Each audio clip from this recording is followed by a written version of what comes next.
Okay, so today we're diving into a case that's really stuck with me, and I think it's going to stick with you too.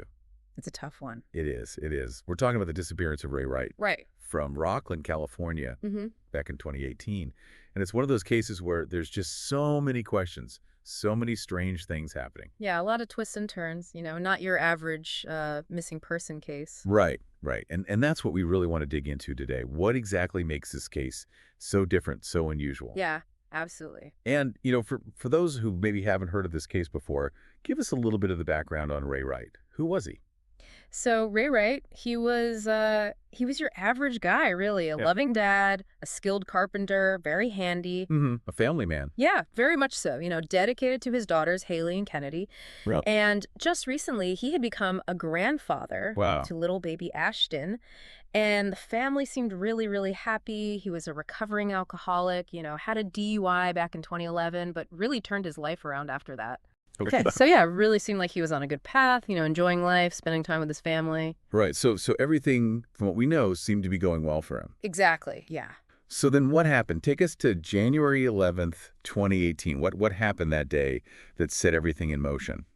So January 11th, 2018, Ray doesn't show up for work. This is unusual for him. He's a reliable guy. His daughters can't get a hold of him. They start to worry, obviously. Right. And his brother, Dean, he goes to check on him at his house, and right away things are off. The Okay. house is empty, his truck is gone, and there are signs of a possible break-in. Hmm. But there are these two really weird details, really out-of-place details. What are those? So first, there's a half-empty soda cup just sitting on the counter. Okay. And then there's this lingering smell of marijuana in the air. Oh, interesting. Yeah, and this is weird because everyone who knew Ray, they knew he didn't like marijuana. Right. So it doesn't add up. Exactly. It just doesn't fit. Yeah. So right away, investigators thinking, okay, something's not right here. This is not your average missing person case. So this soda cup, it ends up being a pretty big deal, right? Oh, yeah, huge. It becomes a key piece of evidence. Okay. They run the DNA on the cup, and it comes back as belonging to a white male. Now, this DNA, it doesn't match anyone in any existing criminal databases.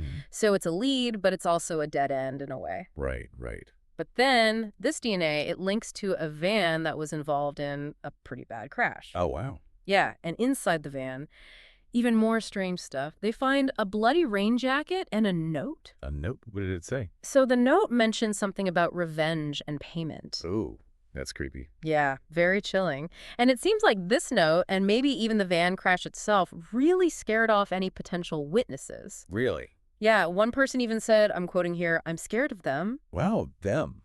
So that implies multiple people. Exactly, and that just adds another layer of complexity to this whole thing. So we have this mysterious note, scared witnesses, a missing truck, and a soda cup. It's all very strange. But what about Ray's past? Could any of that help explain what happened?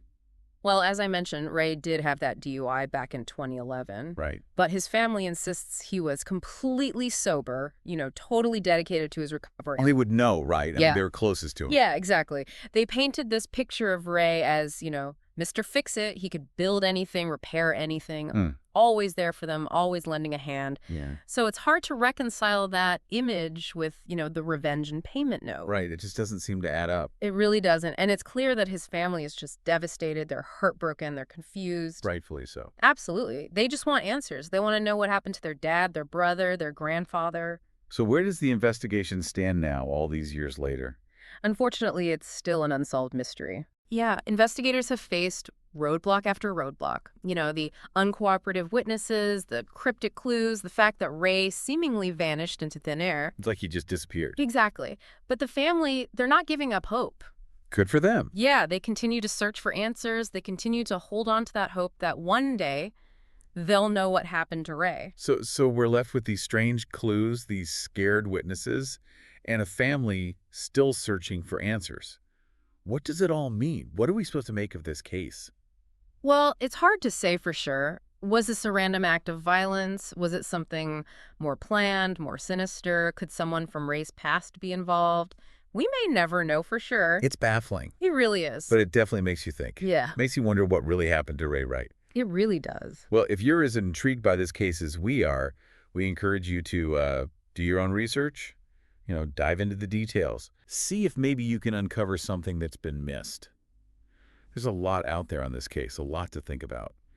And maybe, just maybe, someone out there have that missing piece of the puzzle. Maybe, yeah. That could finally bring some closure to Ray's family. Hopefully. Well, that's all the time we have for today. But thanks for joining us on this deep dive into the disappearance of Ray Wright. Yeah, thanks for having me. And we'll see you next time for another look in the unexplained. Absolutely. Until then, keep those minds curious. Stay curious.